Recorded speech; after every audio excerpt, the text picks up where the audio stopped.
예루살렘 성을 중건한 예루살렘에 어느 정도 시간이 지난 후 한 가지 좀 일들이 있었습니다. 오늘 우리가 읽은 13장의 6절 말씀을 먼저 주목해 보시죠.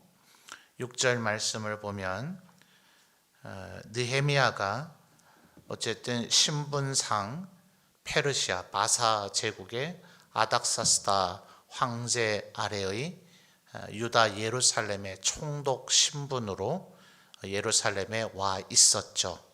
그런데 6절을 보니까 그때는 내가 예루살렘에 있지 않았다 하면서 바벨론 왕 아닥사스당 32년에 내가 왕에게 나아갔다가 며칠 후에 왕에게 말미를 청했다, 이렇게 되어 있어요. 그래서 이 표현이 조금 애매하기는 합니다.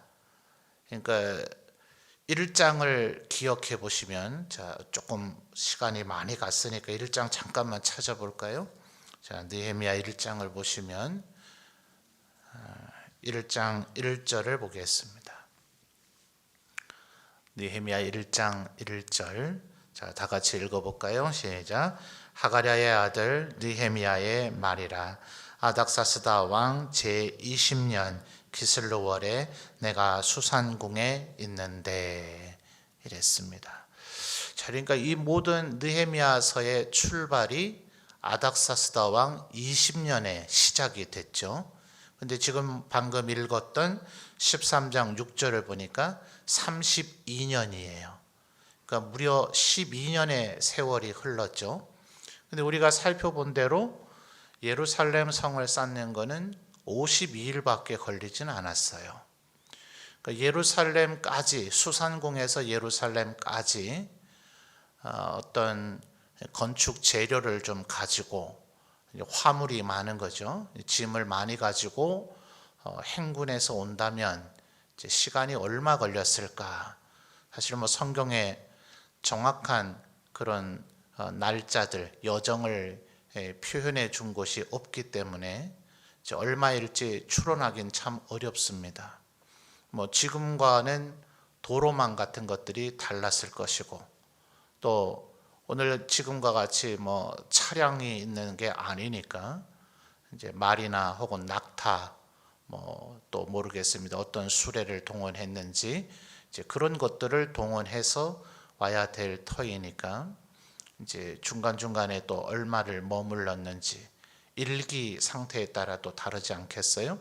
그러니 뭐 최소한 몇 달은 걸렸겠죠. 이제 그럴지라도 수산궁에서 느헤미야가 자기와 함께 보내도록 왕이 준 병력들, 그 다음에 건축 재료들, 각 처의 총독들에게 조서를 주셔서 이제 통과를 하도록, 통과 조서이죠. 그리고 자원을 징발할 조서를 달라 그랬습니다. 수산궁 인근에 예루살렘 성을 쌓을 이제 건축 재료가 적재되어 있는 건 아니죠. 뭐 나무든 돌이든 아마 그것이 잘 나는 지역이 따로 있었을 거예요. 그러니까 수산궁에서 예루살렘까지 가장 빠른 지름길로 직선으로 온 것이 아니라 그 지역으로 가서 그쪽 총독에게 황제 명령을, 조서를 보이고 황제께서 이 지역에서 건축 재료를 가져가라고 하셨다. 그러면 또 그분도 뭐 건축 재료를 언제라도 누구든지 와서 달라고 하도록 준비해 놓은 건 아닐 거 아니에요? 그럴 때 건축 재료를 거기서 또 다듬기도 해야 되겠고, 아마 다윗과 솔로몬이 예루살렘의 성전을 건축하고 또 다윗 왕궁을 건축하는 그 얘기들을 열왕기나 역대기의 기록을 보면 꽤 오랜 기간 건축 재료를 두로와 시돈의 백향목을 해운으로, 바다로 운송해서 오고, 또 그쪽에 석공들을 데려다가 돌을 따듬는 이런 일들을 꽤 오랜 기간 했음을 거기에 보여주죠. 근데 이게 이제 52일 만에 됐다는 것 자체가 거의 기적적이긴 하죠. 근데 어쨌든 이 지금 13장 6절의 이 32년이 20년에 출발을 해서 수산궁에서 예루살렘까지 오는 기간이 몇 개월이었다고 가정을 해봅시다. 그리고 52일 정도 걸렸으면 아무리 길게 잡아도 1년이 넘지는 않았을 거예요. 그러면 성이 완성되고 나면 아닥사스다 왕 21년이 되는 셈인데, 21년에서 32년까지 11년 동안 예루살렘에 머물고 있다가 지금 6절의 표현이 32년이 된 그때에 내가 왕에게 나아갔다가, 지금 요 내가 왕에게 나아갔다는 표현이 예루살렘에서 수산궁으로의 이동을 얘기하는 표현인가? 근데 분명히 아닥사스다 왕이 출발할 때에 2장을 기억해 보시면 느헤미야에게 네가 몇 날 후에 돌아오겠느냐 이렇게 얘기했단 말이에요. 그래서 내가 기한을 정해서 왕에게 말했다 그랬습니다. 그게 설마 11년은 아니었겠죠. 그러니까 이미 느헤미야는 이 수산궁 쪽으로 예루살렘 성을 다 쌓아놓고 또 7월이었죠. 음력 7월에 이제 초막절 절기를 지키면서 수문 앞 광장에서 부흥성회를 하고 이런 모든 일련의 조치들, 그리고 10분의 1은 예루살렘에 거주하고 10분의 9는 주위 유다 성읍들에 거주하도록 하는 이런 모든 행정명령들까지를 다 해놓고서는 바로 수산궁으로 되돌아간 것이 아니겠는가. 그러나 수산궁에 있다 하더라도 총독이라 그러면은 흔히 하는 말로 외직이죠. 외방직이고, 이제 수산궁에서 술 맡은 관원은 이제 내직이라 그러죠. 내외를 구분하잖아요. 왕궁과 수도에서 왕을 지근거리에서 섬기는, 말하자면 중앙정부 관료들과 그다음에 지방에 이제 행정을 담당하는, 오늘날로 하면 지방공무원이라 그럴까요? 그런 이제 내직과 외직으로 분류가 되어지죠. 고대에도. 그러니 지금 예루살렘에 총독이 됐다는 것은 외직이 됐었던 거란 말입니다. 그러니 바로 수산궁에 되돌아갔다 하더라도 술 맡은 관원으로 복귀되지는 못했을 것이다. 이게 이제 신학자들의 일반적인 추론이에요. 그렇기 때문에 지금 6절에 나타나는 이 표현이 예루살렘에서 지금 수산궁으로 돌아갔다는 얘기인가, 아니면 수산궁 내지는 그 도시 안에는 머물러 있었지만 이제 왕을 아련해서 내가 다시 유다 총독으로 지내게 해달라, 내지는 유다의 방문을 허락해달라, 이것을 요청한 것인가. 6절 하반절에 며칠 후에 왕에게 말미를 청했다 이랬잖아요. 그렇죠? 그래서 두 가지 계열로 좀 나눠집니다. 추론이. 느헤미야가 꽤 오랜 시간 예루살렘에 머물러 있었다가 수산궁을 갔다가 지금 되돌아오는 여정인 것이다. 그거보다는 아마 느헤미야는 그렇게 오랜 세월 11년, 12년까지 예루살렘에 머물지는 않고 왕에게 했던 약속이 있기 때문에 그의 신하로 살아야 되니까 그 대가로 예루살렘 성을 쌓는 것을 허락받은 거 아닙니까? 그러니 돌아가서 또 왕이 혹시라도 이 유다 예루살렘에 대한 나쁜 감정을 갖지 않도록 계속해서 왕궁에서 일종의 외교전을 펼치는 것도 필요하겠죠. 그래서 아마 수산궁으로 일찍 복귀했을 것이다. 그러면 그 예루살렘의 체류 기간을 아무리 길게 잡아서 2년, 3년 잡아준다 하더라도 느헤미야가 어쩌면 예루살렘을 떠난 지 한 8, 9년의 세월이 흘렀을 것이라고 보는 것이 더 타당할 거예요. 그러니까 느헤미야가 지금 예루살렘을 떠나버리니까 모든 것이 다시 엉망이 되어버렸죠. 자, 이게 이제 오늘 우리가 마음에 새겨야 될 부분입니다. 무언가를 바로 세우는 것은 대단히 좀 지난하다, 아주 어려운 작업이다 그래요. 지난한 작업인데 그것을 다시 원상태로 되돌아가는 건 순식간에 되죠. 지금도 제가 조금 날씬한 몸매는 아니죠. 그렇죠? 반응하셔도 됩니다. 고2 때까지는 정말 가늘었어요. 저희 막내 애처럼 그랬는데 군대 가기 전까지도 이미 조금 포동포동했습니다. 근데 군에 가니 살은 여지없이 빠지더라고요. 3년 6개월 계속해서 또 훈련도 하고 또 병사들을 훈련을 시켜야 되니까 저도 기본 움직일 수밖에 없잖아요. 입으로만 지휘가 되는 건 아니니까. 그러니 몸매 유지가 되더라고요. 3년 넘게 유지한 몸매가 전역한 지 석 달 만에 원상복귀 되더라고요. 이게 하나님 앞에서 말씀대로 산다고 하는 것을 우리가 새로 다짐하고 또 무너졌던 율법을 다시 회복시키고 하는 것은 굉장히 어렵습니다. 근데 우리가 자칫 조금만 방심하고 마음을 태만히 여기면 순식간에 죄악된 삶으로 돌아가는 건 너무나 쉬운 일이다. 문제는 예수 믿은 지 오래되면 이 일이 반복될 수 있어요. 한번 하나님 앞에 다짐하고 결단해서 거룩하고 성화된 삶을 우리가 죽을 때까지 계속 유지하면 좋은데, 이게 그렇게 되지 않고 정도 차이는 있겠지만 무슨 심각한 감옥에 갇힐 정도의 그런 범죄자가 되는 건 아니지만 지금 느헤미야의 기준대로 하면 책망받을 법한 그런 삶으로 우리가 되돌아갈 수가 있습니다. 근데 이게 계속 반복되면 어느 사이인가 점점 내가 둔감해져요. 그리고 나서는 거룩한 삶으로 갔다가 다시 영적인 상태가 바닥을 쳤다가 거룩하고 경건하게 됐다가 다시 영적으로 바닥을 쳤다 그러면 이 경계가 모호해져요. 어차피 두 영역에서 앞으로 한번 보실까요? 거룩하고 경건한 영역과 죄악된 삶에서 점프하는 게 아니거든요. 우리 흔히 하는 말로 개구리를 뜨거운 물에 던지면 튕겨 나가겠지만은 차가운 물에다 놓고 아궁이에 불 떼듯이 불을 떼면 자기가 죽는 줄 모른다 하는 것처럼 서서히 옛 습관으로 옛 사람으로 되돌아가거든요. 그리고 또 하나님 앞에 우리가 회개하고 마음에 다짐을 하고 또 말씀을 다시 읽어서 말씀 속에 있는 하나님의 명령을 확인하고 해서 내 영적인 상태를 다시 성령 충만함으로 되돌이키는 것도 한순간에 잘 되지는 않습니다. 조금 자신의 육체를 쳐서 복종시키는 것들이 필요해요. 한때 미국의 세들백 교회에서였나요? 해서 우리나라에도 꽤나 선풍을 일으켰던 전국의 주요한 교회들은 전부 다 목적이 이끄는 삶 40일 캠페인을 아마 했을 거예요.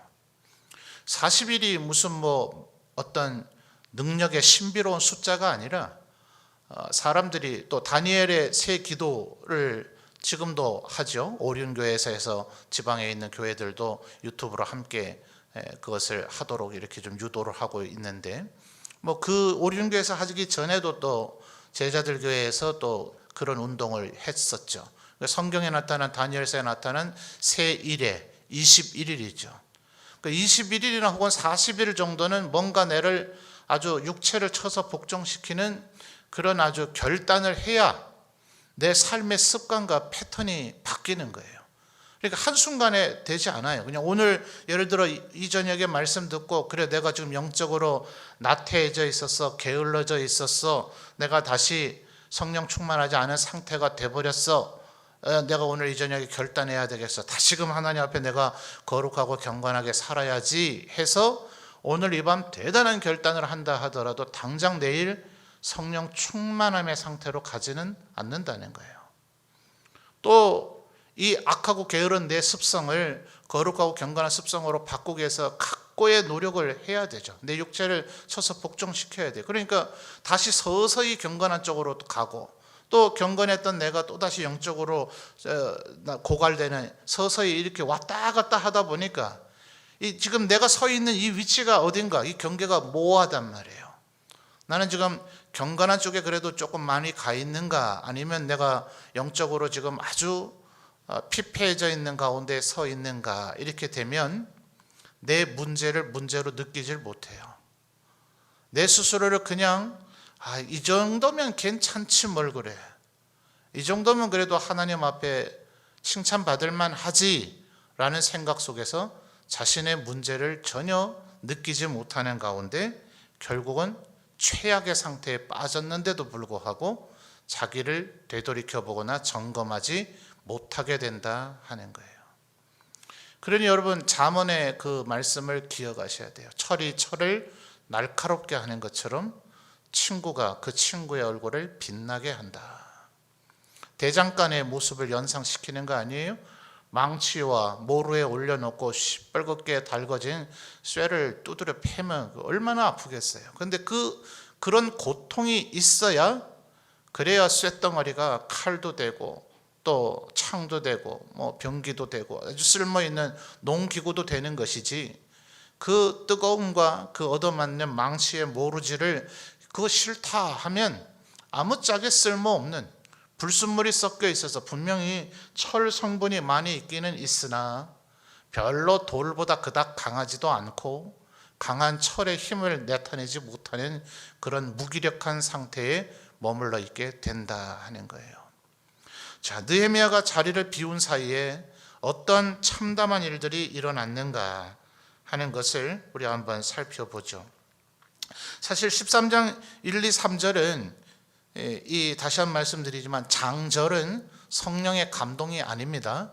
이것은 성경이 기록되고 난 이후 거의 1000년 뒤쯤에 중세 수도사들이 성경을 읽고 또 묵상하고 기록, 필사죠. 역시나 필사 사본을 만드는 과정 속에서 이 불편함을 해소하기 위해서 장과 절을 나누었기 때문에 현대에 많이 성경을 연구한 신학자들의 시각에서 볼 때는 단락 구분이나 장의 구분이 조금 적절치 못하다고 여겨지는 것들이 있으나 이미 수백 년 이상 해오고 있는 전통인지를 이제 장절 구분을 바꿔버리면 굉장한 혼란이 오기 때문에 그냥 두고 있는 거예요.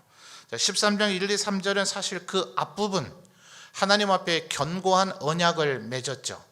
7월에 수문학 광장에서부터 시작된 그 일종의 부흥 집회가, 그들이 여호수아 때로부터 이때까지 초막절을 지키지 않았다는 것들을 깨닫게 되고, 하나님 앞에 제사를 드리고 또 제사장과 레위인들을 성별해야 되고 또 그들 앞에서 하나님의 말씀을 배우고 해야 되는 등의 각양의 말씀들을 다시 한번 마음에 새기면서 다짐을 했었죠.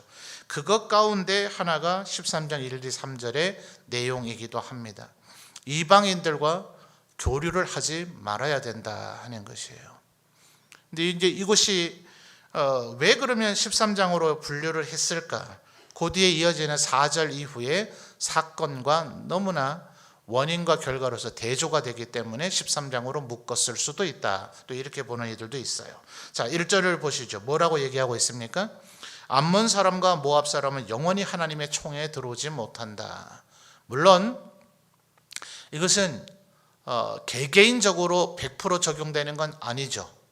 성경에 룻기가 있잖아요. 그렇죠? 룻은 어느 종족 여인입니까? 모압인이죠. 이미 하나님의 그 율법이 주어진 이후의 일이란 말이죠. 그런데 지금 모압 사람 개개인을 얘기하는 것이 아니라 이 민족을 얘기하고 있는 겁니다. 왜냐하면 2절에 그 이유가 나오죠. 이스라엘 백성들이 출애굽에서 가나안 땅으로 향해 올 때에 하나님께서는 원래 에돔은 야곱의 형제였던 에서의 후손이고 또 모압과 암몬은 바로 아브라함의 조카였던 롯의 자손들이니까 이들은 이 친척간이 되기 때문에 이들을 공격하지 말라고 하셨죠. 그런데 이 이스라엘의 선의를 2절을 보시면 그들이 선대하지 않고 오히려 이스라엘을 적대할 뿐만 아니라 심지어 저주를 하려고 시도를 했죠. 물론 2절 하반절에 기록하고 있는 대로 하나님께서 발람 선지자의 입을 장악하시고 지배하셔서 그의 입으로 이스라엘 백성을 오히려 축복하게 만들게 하셨습니다. 그들의 의도는 실패했지만 모압과 암몬인들의 그 의도가 굉장히 악했죠. 특별히 또 모압 사람들은 이스라엘 백성들에게 우상 숭배와 음란한 일에 빠지게 함으로써 비느하스 제사장이 대낮에 음란한 행위를 하고 있는 이스라엘의 족장과 모압 여인을 창으로 꿰뚫어 죽임으로 하나님 앞에 아론의 제사장의 지위가, 아론의 후손들도 많이 있으나 그들 가운데서 이 비느하스의 충성과 헌신, 그에게로 제사장의 직위가 이어지게 될 것이다 하는 하나님의 그런 축복을 받기도 했죠. 그러나 대낮에 제사장이 족장을 창으로 꿰뚫어 죽인다 하는 것은 얼마나 그때에도 이 모압과 암몬인들이 이스라엘 백성들을 쾌락과 향락으로 타락에 빠지도록 했는가 하는 것을 민수기의 기록을 통해서 우리가 잘 알 수가 있죠. 그러니까 하나님께서 지금 그 일을 금하셨던 겁니다. 문제는 오늘날 우리는 이 말씀대로 그대로 문자로 적용하기는 어렵죠. 여러분 살고 있는 주택, 앞뒤, 좌우, 위아래 집들이 다 기독교인입니까? 그렇지 않죠. 그러니까 오늘날에 우리는 이것을 어떻게 이해해야 되느냐. 그들에게 우리의 영향력을 내뿜기는 할지라도 그들에게 영향을 받으면 안 되는 거죠. 이 세상 사람들의 하나님을 모르는 그들의 습성, 그들의 풍속, 예컨대 지난 주일 같은 할로윈데이 이런 거 하고 그러면 안 되는 거예요. 이게 그냥 세상의 그냥 놀이문화라고들 다들 요즘 이해를 해가지고 자기 자녀들을 사탕 먹는 날 정도로 생각하는 것 같은데 그렇지 않습니다. 이 세상에 아주 좋지 않은 그런 풍속들이 그냥 가면 쓰고 포장해서 우리에게로 서서히 접근해 들어와요. 그러니까 거기에 우리가 경각심을 분명히 세워야 되는 거죠. 자, 4절을 보시면 제사장부터 타락했습니다.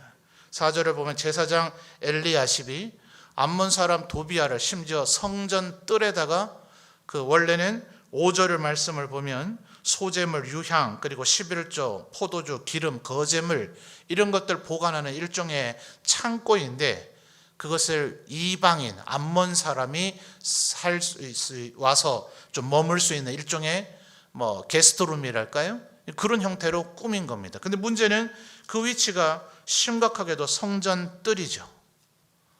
이것은 사실 예루살렘 성을 쌓을 때에 이 암몬 사람 이런 이들이 도비아나 산발랏이나 이들이 느헤미야를 범죄하게 하려고 꼬드기기도 했던 내용입니다. 제사장들을 시켜서 당신은 총독 아니냐, 얼마나 소중한 존재냐, 당신이 암살당하면 이 모든 계획들이 중단될 거다.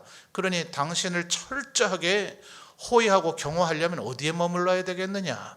예루살렘이 성벽이 없으니 예루살렘 시내는 완전 무방비 들판과 같죠.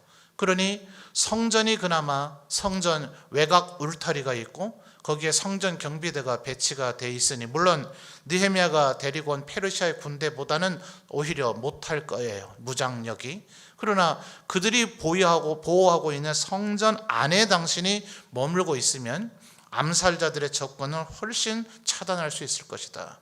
얼마나 솔깃해요. 느헤미야가 지금 국가를 위하고 민족을 위하는 거룩한 일을 하고 있는 거 아닙니까? 느헤미야가 죽으면 안 되잖아요. 느헤미야가 철저하게 보호되고 살아 있어야 이 페르시아 황제하고의 연결고리도 계속 이어질 것이고 또 성벽을 짓는 과정 속에서 혹시나 생겨질 어려움을 해결할 지원도 황제로부터 계속 유지가 될 수 있을 것이니 그의 목숨을 살려놓는 것이 몹시 중요하죠.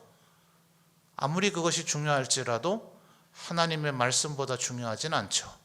그래서 느헤미야는 그 유혹에 넘어가질 않았어요.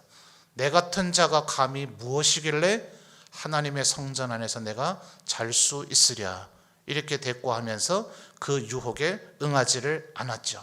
근데 지금 제사장은 자기가 자청해서 지금 이 암몬 사람 이 도비아를 위해서 하나님의 전 뜰에다가 방을 만들어 준 겁니다. 왜 그랬을까요?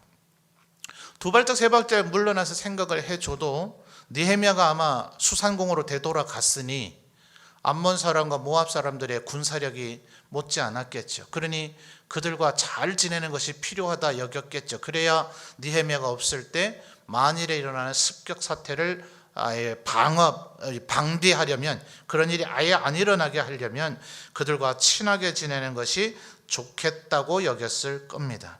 그러니 23절도 보십시오. 23절을 보면 적지 않은 유다 사람들이 아스돗 블레셋 도시입니다. 그리고 암몬과 모압 여인을 맞아서 아내로 삼아서 혼혈이 됐어요. 혼혈이 죄냐? 그러면 우리도 지금 외국 사람 결혼하지 말아야 되냐? 이런 문제가 아닙니다. 문제는 언어와 문화와 습관은 종교를 지배합니다. 신앙을 지배해버리기 때문에 이들이 결국은 하나님을 믿지 않는 형태로 된 거예요. 그래서 그 예로 26절에 느헤미야는 솔로몬을 예를 들죠. 여러분 성경에서 이렇게 솔로몬을 악평하는 직설적 표현을 찾아보기가 어렵습니다. 26절 보십시오. 또 이르기를 옛적에 이스라엘 왕 솔로몬이 이 일로 범죄하지 아니하였느냐. 그는 많은 나라 중에 비길 왕이 없이 하나님의 사랑을 입었는데도 불구하고 이방 여인을 예루살렘에 많이 들여놓음으로써 그 여인들로 말미암아 범죄하게 됐다. 심지어 28절에 보니까 대제사장 엘리아십의 손자가 되는 사람이 호른 사람 산발랏의 사위죠. 그래서 제사장 직분을 박탈했다 그랬습니다. 지금 이게 제사장으로부터 시작을 해서 이스라엘 백성에 이르기까지 모든 것이 다 붕괴되어 버린 거죠. 또 10절에서부터 14절까지를 보면 그들이 더 이상 하나님 앞에 11조를 하지 않았어요. 제사를 드리지 않았어요. 그러니 자신의 기업과 산업이 없는 레위인들은 굶어 죽게 됐죠. 그래서 그들이 직무를 버리고, 물론 뭐 닭이 먼저냐 달걀이 먼저냐 하는 것처럼 10절 하반절에 레위인과 노래하는 자들이 직무를 버리고 각각 자기 밭으로 도망한 이것이 과연 옳으냐? 잘못됐죠. 문제는 잘못됐는데 이들이 굶어 죽을 수는 없잖아요. 여러분, 우리들 누군가가 다른 사람에게 순교하라, 굶어 죽으라 이걸 강요할 수는 없잖아요. 그러니까 뭐 누가 먼저 잘못했느냐? 이스라엘 백성들이 그들을 공개하지 않으니 이런 이제 참담한 일들이 벌어졌죠. 또 15절부터는 안식일을 범하는 문제입니다. 먼저는 15절을 보니까 유다인들이 그렇게 했어요. 이방인이 그렇게 한 것이 아니라 유다인들이 안식일인데도 불구하고 술틀을 밟고 곡식단을 실어 와서 포도주, 포도, 무화과 여러 가지 짐을 가지고 와서 거울에 상업을 하려고 했던 거죠. 그러니 심지어 16절을 보니까 두로 사람이 예루살렘에 살며, 심각하지 않습니까? 뭐 두로 사람이 예루살렘에 살면 안 되나요? 안 되죠. 예루살렘은 제가 여러 차례 설명드리지만 산성형의 요새형 도시이기 때문에 안에 건물이 한정되어 있어요. 그 건물을 더 이상 넓혀 나갈 수가 없습니다. 성벽이 산성으로 되어 있으니. 그렇지 않더라도 뭐 성벽을 헐고 새로 짓는다는 건 얼마나 어려운 일입니까? 불가능하죠. 그러니까 그 안에 모두가 살 수가 없기 때문에 우리 이미 살펴본 대로 10분의 1만 예루살렘에 살게 했죠. 10분의 9는 예루살렘 인근 도시에 살았는데 그 인근 도시는 성벽들이 없어요. 들판에 사는 것과 같습니다. 산적이나 뭐 어떤 짐승떼들의 습격이나 혹은 외적의 이런 침입에 아무런 방어가 되질 못해요. 근데 10분의 1만 예루살렘에 살 수밖에 없은 이유는 그 안에 건물이 한정되어 있기 때문에 그렇습니다. 그러니까 마치 제비법 도시에서 10분의 1이 예루살렘 안에 사는 특권을 얻었지만 그건 동시에 의무라 그랬어요. 왜냐하면 예루살렘은 언제나 공격 타겟이 됩니다. 지방의 도시는 거론할 필요가 없죠. 수도 예루살렘만 파괴하고 거기만 함락시키면 유다 전체를 정복한 것과 같은 효과를 보기 때문에 언제나 이것이 제일 공격 타겟이 되니까 그 안에 있는 사람은 제때 피하지 못하니 그 성을 사수하는 어떤 전사로서의 역할을 감당해야 되는 의무가 드리워진다 그랬습니다.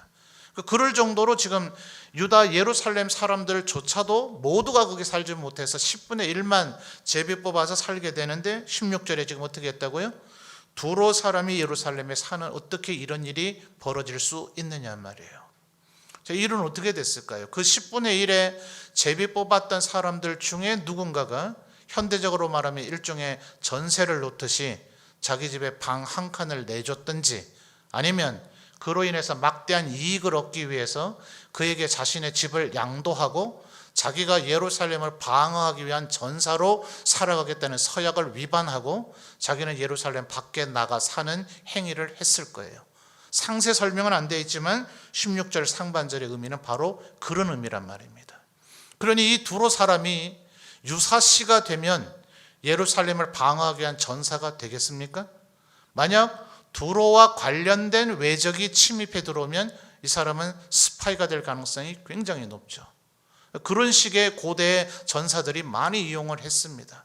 처음에는 그냥 편하게 좋게 들어가 살고 있는 거지만 유사시에는 우리가 남이가 하면서 자신의 민족을 연주를 이용해서 그에게 가서 네가 성문을 열어라, 뭐 호의로 돈으로 매수할 수도 있겠지만 이 두로 사람의 그 가족들이 두로 지역에 살고 있을 거 아니에요. 네가 협력 안 하면 네 가족 죽인다. 뭐 이런 식으로라도 반드시 그런 일에 활용이 되도록 되어져 있습니다. 그러니 16절 상반절처럼 이렇게 살게 하면 안 되는 거죠. 19절부터를 보면 그래서 느헤미야가 아주 강력한 조치를 취합니다. 저녁 6시부터 이스라엘은 날짜가 바뀌죠. 그러니까 저녁 6시가 되면 이제 안식일이 시작이 됩니다. 그러니까 그때 성문을 완전히 다 걸어 잠그고 안식일이 된 날 저녁 6시가 돼야 안식일이 끝나기 때문에 그때야 문을 여는데, 그때는 이미 또 저녁 6시가 됐으니 문을 열 수가 없으므로 안식일 다음 날의 아침 6시가 돼야 성문을 열 거예요. 36시간 동안 성문을 아예 봉쇄시켜 버리는 겁니다. 이거 사실 굉장히 예루살렘이라고 하는 도시에 굉장히 여러 가지 문제를 일으킬 수 있죠. 근데 백성들이 순종을 안 하니 느헤미야는 초강경수를 둔 겁니다. 그러니까 20절에 보십시오.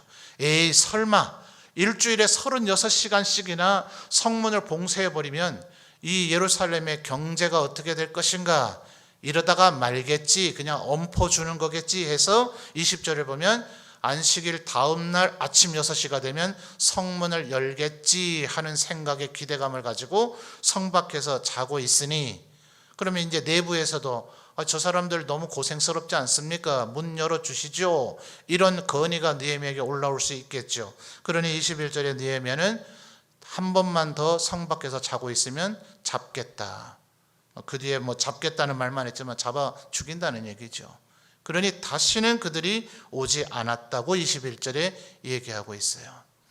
자, 여러분 이걸 지금 느헤미야의 이 모든 일들을 14절로 거슬러 가서 보시죠.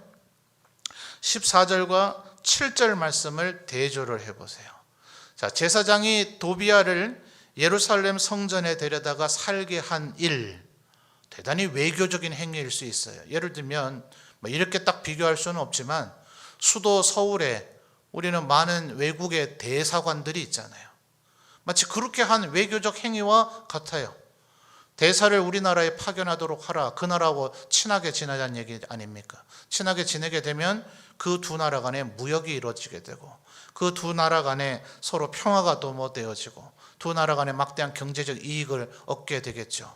세상의 논리는 그래요. 그러나 하나님의 영역 안에서 이방인이 들어오는 것은 1, 2, 3절에 이미 명시된 대로 그래서 하나님께서 엄격하게 금하셨던 일이었는데, 제사장은 신리에 따라서 그 일을 함으로 7절 하반절에 무슨 일이라고 표현합니까? 그것은 악한 일입니다. 어떻게 볼 때는 느헤미야의 지금 이런 모든 행동들이 너무 과격한 거 아닌가, 너무 엄격한 거 아닌가 라고 생각할 수 있어요. 오히려 느헤미야가 트러블 메이커가 아니냐. 그런데 14절에 느헤미야는 당당하게 하나님 앞에 기도합니다. 뭐라 하죠? 내가 행한 선한 일을 도말하지 마옵소서. 여러분, 이 느헤미야의 기도를 우리 성도들이 조금 본받으셨으면 좋겠다 싶습니다. 29절도 보시면 악한 자들의 악한 행위를 하나님 앞에 고발합니다. 29절 마지막 단어가 뭡니까? 제사장들의 범죄예요. 제사장들의 직분을 더럽히고 제사장의 직분과 레위 사람에 대한 언약을 어겨 싸우니 그들을 기억하옵소서. 여러분, 때로 우리 성도들이 말씀대로 살아가다 보면 이 세상의 악한 자들 때문에 괴롭힘을 당할 때가 있습니다. 그들과 맞대응해서 싸우지 마세요. 하나님 앞에 와서 고발하십시오. 하나님 앞에 하는 기도가 우리 입에서 아주 거룩하고 경건하고 우아한 얘기만 나와야 될 필요 없습니다. 하나님, 누구 때문에 제가 너무 힘이 듭니다. 제가 핍박을 당하고 고난을 당하고 있습니다. 시편 여러 편을 보시면 다윗은 적나라하게 자신의 감정을 우아하게 포장하지 않고 개들이 나를 에워싸서 죽을 것만 같습니다. 그 개들이 짐승 개가 아니에요. 사람들을 그렇게 표현한 거예요. 자기네들 지금 다윗을 너무나 괴롭히고 있는 이들을 개들이 나를 에워싸서 제가 죽을 것만 같습니다. 이렇게 표현할 정도로 하나님 앞에 적나라하게 그는 기도를 했습니다. 그러니까 여러분도 그렇게 하시면 됩니다. 그러나 그런 기도보다는 보다 우리가 하나님 앞에 드리기를 원하는 기도는, 때때로 우리는 물론 우리의 삶이 하나님 앞에 온전하지 못하기 때문에 예배 자리에 나오면 회개할 수밖에 없을 것입니다. 그럴지라도 14절 다시 한번 보십시오. 이 기도 얼마나 멋있습니까? 14절 내 하나님이여 이 일로 말미암아 나를 기억하옵소서. 하나님 앞에 최선을 다해 산 사람이 할 수 있는 기도죠. 22절도 보세요. 내가 또 레위 사람들에게 몸을 정결하게 하고 와서 성문을 지켜서 안식일을 거룩하게 하라 하였느니라. 내 하나님이여, 자 여기부터 내 하나님이여 나를 위하여 이 일도 기억하시옵고 주의 크신 은혜대로 나를 아끼시옵소서. 하나님 앞에 이런 기도를 할 수 있는 우리 성도들이 되었으면 좋겠습니다. 또 31절도 보십시오. 또 정한 기한에 나무와 처음 익은 것을 드리게 하였사오니 내 하나님이여 나를 기억하사 복을 주옵소서. 아마 여러분이 대표 기도할 때는 이렇게 하기는 어려울 거예요. 하나님 앞에 최선을 다했고 열심을 다해 살았다 하더라도 하나님 제가 이렇게 행했사오니 나를 복 주시옵소서 하면 많은 시기와 질투를 받을 수도 있겠고 교만하게 보여질 수도 있을 것입니다. 대표 기도는 그렇게 하면 안 되죠. 개인 기도와 대표 기도는 좀 선명히 구별해야 될 필요가 있는데 우리 성도들이 개인적으로 하나님 앞에 기도할 때에 그렇게 이렇게 살지는 않아놓고 이렇게 기도하면 하나님께서 오히려 진노하시겠죠.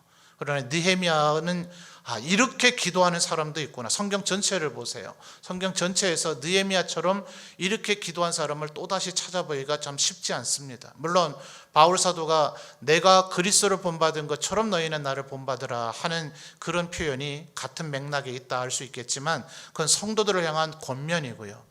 느헤미야처럼 이렇게 최선을 다해 살아서 하나님 제가 하나님을 향해 했던 이 충성과 헌신을 기억해 주십시오. 이럴 때 하나님께서 느헤미야를 복 주시겠습니까? 안 주시겠습니까? 우리 성도들이 이런 부분을 기억하셔서 죄악을 방관하고 죄악을 못 본 채하고 죄악을 묵인하는 것이 절대로 선한 일이 아니다. 그것을 바로 잡고 그것이 좀 고단한 길이라 할지라도 특별히 우리들은 각자 내가 하나님 앞에 잘해야 되지 남을 어떻게 하면 안 된다 이런 생각들을 합니다. 그런데 11절을 보십시오. 조금 더 거슬러 간 얘기지만 레위 사람들에게 몫을 주지 않았기 때문에 11절을 보면 모든 민장들을 꾸짖습니다. 왜 그래요? 민장이 됐다는 것은 백성들로 하여금 하나님 앞에 제사를 드리고 11조를 드리고 그 제사들의 제물을 하나님 앞에 드릴 때 번제는 다 태워 없어지겠지만 화목제나 소제, 요제, 거제 이런 것은 제사장과 레위인의 몫이 되도록 되어 있잖아요. 그걸 하지 않는 걸 하지 않도록 왜 그냥 방치했냐는 책임을 지금 민장들에게 묻고 있는 겁니다.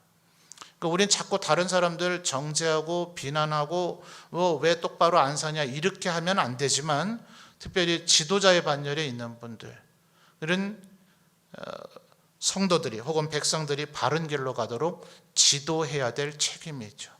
교사들은 학생들을 바르게 지도해야 될 책임이 있고요. 전도의 임원들은 전도의 회원들을 잘 이끌어갈 책임이 있고요. 구역장과 권찰들은 구역원들을 잘 이끌어가야 될 책임이 있고요. 저 같은 목회자들이나 교회 중직자들은 성도들을 바르게 이끌어가야 될 책임이 있는 겁니다. 그들이 자유의지에 따라서 자원하는 마음으로 살면 제일 좋죠. 그러면 주님께서 우리에 죽지 않으셨겠죠. 어차피 우리 인생은 자원하는 심령이 가장 하나님 앞에 아름다운 모습이지만 언제나 자원하지 않습니다. 느헤미야가 조금만 자리를 비웠더니 예루살렘은 원래 죄악된 상태로 되돌아갔어요. 그러니 18절에 느헤미야가 탄식하며 얘기하죠. 우리 조상들이 이렇게 행하다가 지금 이 재앙을 우리가 당한 게 아니냐. 너희들이 이걸 경험해 놓고도 좀 똑같은 일을 하느냐 하면서 지금 강하게 책망하는 이유가 바로 여기에 있습니다. 그래서 언제나 내가 가만히 있으면 어제의 경건이 절대로 유지되지 않습니다. 우리는 반드시 원래 옛 습관으로 돌아가게 되어 있습니다. 오늘 또다시 새 사람으로 살겠다.